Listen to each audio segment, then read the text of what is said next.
All right, guys, welcome back to another video. If you're new here, it's your first time to the channel, you enjoy what you see, make sure to hit that subscribe button as I make daily gaming news videos. So let's jump in here, talk about Xbox and Phil Spencer over the last week. He's been doing a bunch of interviews. He was at CCXP, which is a comic book convention in Brazil.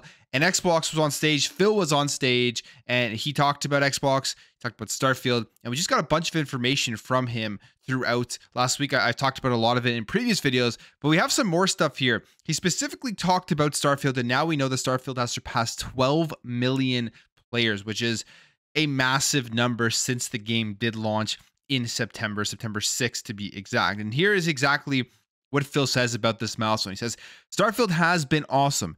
One of the special things about my job is I get to play games very early in development. In fact, I was playing Starfield about this time last year, and the game came out at the beginning of September this year, and I could tell when I was playing, and the fact that I couldn't stop playing, that this was probably going to be a pretty special game. We know Starfield, one of the most hyped up games of this year, probably one of the most hyped up RPGs for this generation, and I absolutely loved it. Tons of people absolutely loved it. It is a game that literally allows you to do whatever you want. It is a game that's also caused a lot of contention across the industry because it didn't get 9s and 10s across the board when it did come out for reviews, and we've kind of seen that reflected in it not getting a Game of the Year nomination, which a lot of people think it was snubbed. But overall, it doesn't take away from the fact that it is a very, very good RPG.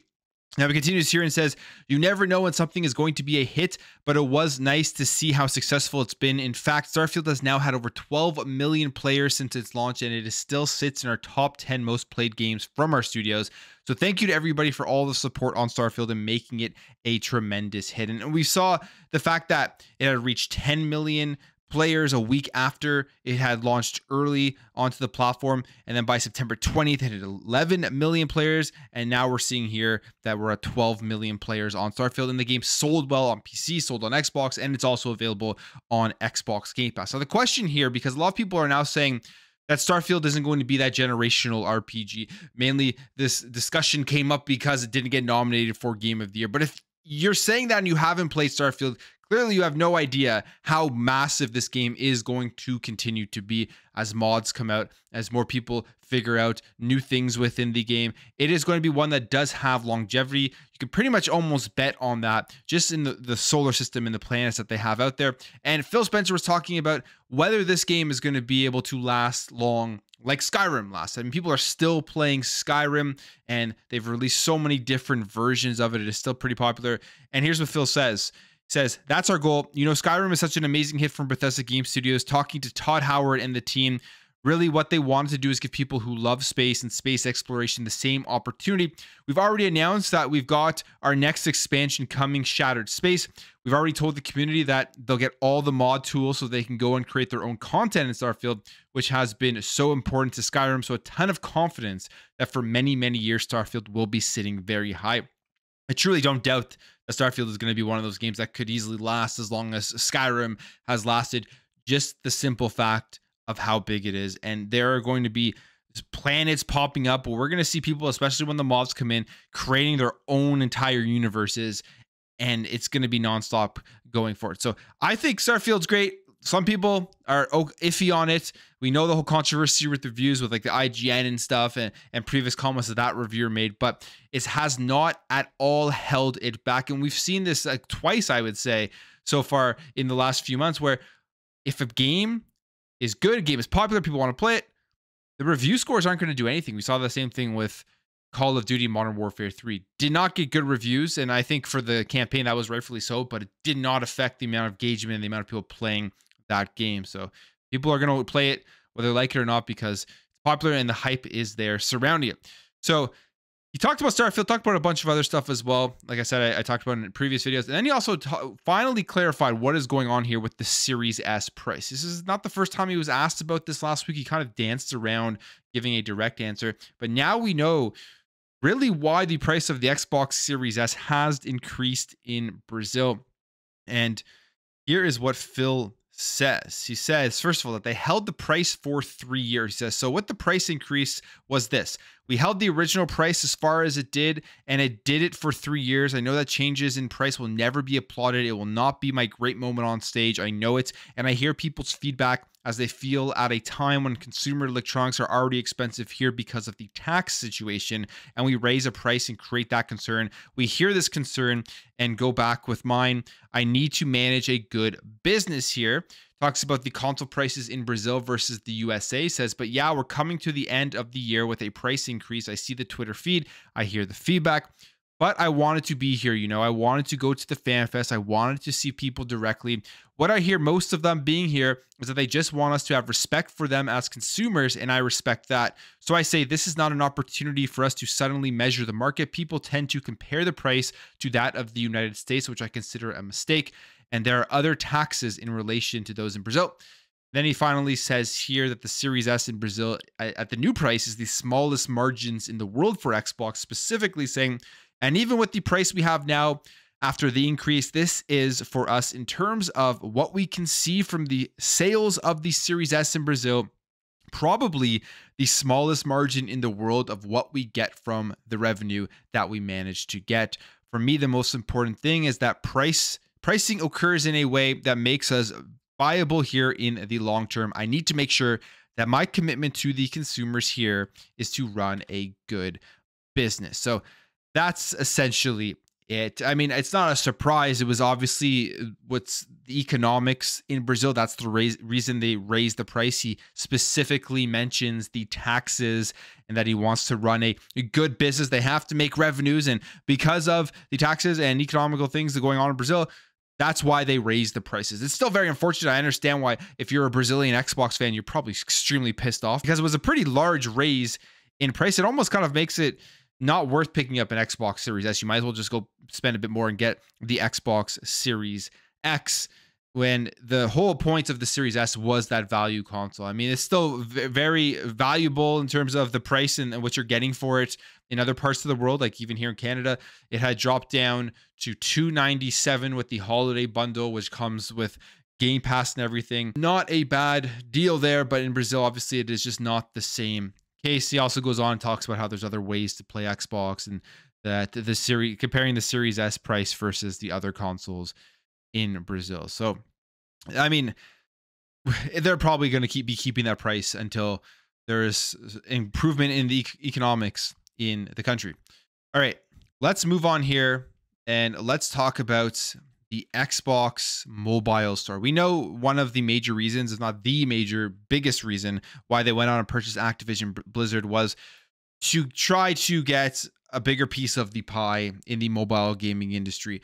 We saw throughout the court procedures over the last 2 years that one of their goals is to open up a mobile store to take on Google and to take on Apple. And I think that's actually a great thing because those two companies hold all of the power in the mobile world. We've seen the Epic versus Apple case where Epic, they've lost it, but they're going to pursue it further with the Supreme Court. But they sued Apple because Apple doesn't let exterior stores on to their devices. So you're always stuck having to pay Apple that 30% fee to be able to sell your game. So I think stuff like that, if you get another competitor in there, may start to soften the stranglehold that Apple does have on mobile gaming and that Google has. Now, Phil Spencer has talked about this, and it looks like the mobile store could be coming out from Xbox sooner rather than later. Here's what he says. It's an important part of our strategy and something we are actively working on today, not only alone, but talking to other partners who'd also like to see more choice for how they can monetize on the phone. And then in terms of when this will be coming out, he says, I don't think this is multiple years away. I think this is sooner than that. So maybe in 2024, we may be hearing about a dedicated Xbox mobile gaming store. You think about the titles they have right now, the Call of Duty mobiles, the Candy Crush, those are huge games in there, all the stuff that comes out from Blizzard as well. And specifically, you can see that the actual market itself for mobile gaming is $90 billion. And that's where Xbox can see major growth compared to other segments where they've already been growing, they're already doing well, but mobile they haven't tapped into. So we'll see if this is something that happens this year. Like I said, I think this is a good thing. Maybe they will start thinking about creating phones specifically for Xbox games, creating handheld devices that will support the Xbox mobile app store, all of that stuff going forward to try to take away some of the power away from Apple and Google. And this is nothing new. We've heard Xbox Phil Spencer talk about this for years now, that the traditional competitors of PlayStation and Nintendo is not their only and main competitors anymore. It's those bigger companies that they have to look out for. And we're seeing it here as they're trying to take on Apple and Google. Now, let's talk about something I'm very excited for. Halo Infinite is getting a major update on December 5th. And in that update, Firefight is finally returning, the PvE mode, and it is going to be called Firefight King of the Hill. It's a wave defense mode. You're going to be fighting against the Banished. I can't wait to play that. It's something people have been asking for a while, and it's just continuously showing that 343 and Halo, they've turned this thing around. They are adding content on a consistent basis and content that people want. Now it says here, Firefight King of the Hill is a new take on the classic mode where 4 players must capture and defend the hills against an onslaught of the banished forces. Like previous iterations of Firefight, players will be reinforced with weapons and equipment drops between waves, ensuring that you'll have plenty of gear and ammo to use against the banished. So that's coming December 5th at 2 p.m. Eastern Standard Time. And there will be a trailer on December 4th. Now, we don't know exactly what they're going to be showing at this trailer, but you can pretty much assume it is going to be Firefight, as they put out marketing for this saying, look forward to that trailer. And what they did was, you guys, I'm sure you've heard, I mean, everybody has heard that GTA 6 is getting their first trailer on December 5th. So that's going to be a massive day in gaming, one of the biggest days for this generation and for probably the next 10 years or so. But Halo Infinite, you can see they put out this marketing, which is copying the Rockstar announcement where they said trailer 1 is coming December 5th with the colors and everything. And they're not the only ones that copied it. Fall Guys did the same thing. And I think there are a few others that everyone is trying to play off how popular this Rockstar announcement for their trailer is. And the reason that is because the GTA 6 new trailer tweet is the most liked gaming post ever. You can pretty much assume the trailer will be the most watched trailer ever in the history of video games. So everyone is trying to get in on that hype. And obviously, I'm sure everyone has heard because of how popular it is. But they did have this announcement last week where that it received 1.8 million likes in 24 hours. And the previous most liked gaming tweet ever was the November 2023 tweet confirming that the first trailer of the next Grand Theft Auto game would be arriving in December. Now, there's also been some leaks. So if you don't want to know anything about it, obviously keep your eye out for them. I'm not going to talk about it, but there were some leaks, and the story around the leaks is actually kind of crazy. It was the son of a developer, Rockstar North, that has put out these leaks, and we know kind of the city size and some other details in there about Grand Theft Auto 6. So crazy what's going on, and I can't wait to see just what this game is officially all about when they show off that official trailer. Now, let's talk a bit here. Let's move on here and talk about something that is just unfortunate, and it is why I still have lots of physical games. And although I know lots of physical games don't have tons of content on them, they're just kind of keys to download. There are still games out there that have the content on the disc or on the cartridge itself, depending on where you're playing, if you're on the Switch or something. And this is kind of why I have concern for game preservation. I have concern for the future of gaming when it goes all digital. This was a legal update notice that PlayStation had sent out to their customers, and it has to do with discovery entitlements for specific titles. It says, as of December 31st, 2023, due to our content licensing arrangements with content providers, you will no longer be able to watch any of your previously purchased discovery content, and the content will be removed from your video library. We sincerely thank you for your continued support. So first of all, I think this is crazy that they're just going to be taking away people's content that they've spent money on. I think there's got to be something illegal there, or there's got to be something that holds PlayStation to the fire to give back these people's money if they've already made these purchases, if they're taking away the content. But what this shows you here is just how grim the future of gaming and the future of digital content can be. When things like this happen, these companies still essentially own everything that you've purchased, and they can take it away from you without really any notice. They gave a month's notice here that they're going to be taking away content that people have purchased, and I think that's a scary thing going forward. You even have Hogue Law here saying, no, the fact Sony apparently can't keep its licensing house in order does not justify theft. It does, however, justify circumspection in spending money in Sony's media house. And I would absolutely agree. I would be very wary of buying anything digital now on the PlayStation Network,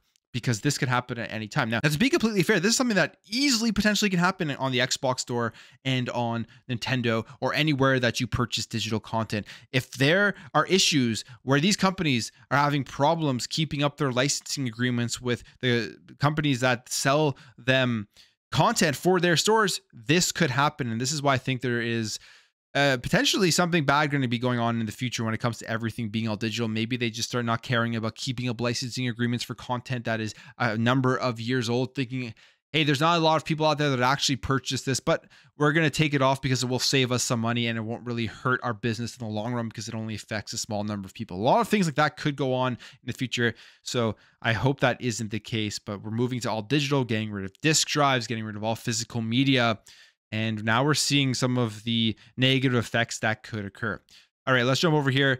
Let's talk about the Game Awards, because the Game Awards is this upcoming week, and there will be lots of announcements. This is from Jeff Grubb saying that he's heard there's going to be lots of new IPs that will be unveiled there, and lots of teases that have been revealed by publishers this year. So there should be announcements. I know there is, for me, the only reason I watched the Game Awards is for the announcements. I don't really care about the awards themselves. I find a lot of the filler very boring and it goes way too long. I just would love to see like a compressed version where they're just essentially just showing off the announcements. So look out for that. And if you're an Xbox fan, Xbox will be there, as Phil Spencer responded here to Tim Dog asking, are you going to the Game Awards or taking a break? And Phil Spencer says, I'll be at the TGAs, looking forward to the show. So I'm thinking there's going to be some interesting stuff there from the Xbox side of things, whether it's new trailers for games we've seen or announcements for games that we haven't heard of. So should be a very exciting week in terms of what is to come in 2024. But I will end the video there, guys. If you did enjoy this video, hit that thumbs up. If you are new here, hit that subscribe, and I will catch you guys in the next video.